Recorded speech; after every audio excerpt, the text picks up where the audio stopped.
ચાર હેઠળ નરોડા, શાહીબાગ સહિતના પોલીસ મથકોએ પકડેલા ₹165 કરોડથી વધુના દારૂના જથ્થાનો કરાયો નાશ. નશાબંધીના કાયદાના કડક અમલના ભાગરૂપે દારૂના મુદ્દામાલનો નિકાલ. અમદાવાદ શહેર પોલીસના ઝોન 4 હેઠળ આવતા વિવિધ પોલીસ મથકોએ જપ્ત કરેલા ₹1,65,08,645ની માતબર રકમના વિદેશી દારૂના મુદ્દામાલનો નાશ કરવાની કાર્યવાહી હાથ ધરવામાં આવી હતી.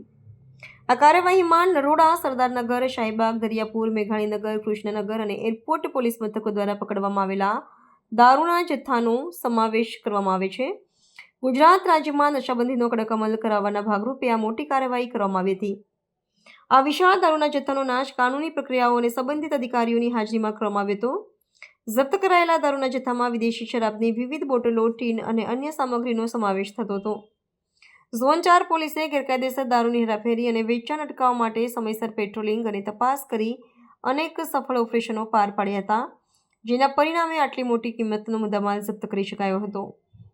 પોલીસ દ્વારા મુદ્દામાલનો નાશ કરવાની આ પ્રક્રિયા રાજ્યમાં ગુનાહિત પ્રવૃત્તિઓ પર અંકુશ લગાવવાના સરકારના નિર્ધારને પ્રતિબિંબિત કરે છે. અમદાવાદ શહેરમાં નશાબંધીના કાયદાનું કડકાઈથી પાલન થાય તે માટે પોલીસ તંત્ર સતત કાર્યરત છે. કાયદાકીય જોગવાઈઓ મુજબ જપ્ત કરાયેલા દારૂના જથ્થાનો સમયાંતરે નાશ કરીને પોલીસ તંત્ર ભવિષ્યમાં પર ગેરકાયદેસર પ્રવૃત્તિઓ ચલાવનારા તત્વોને ચેતવણી આપી રહી છે.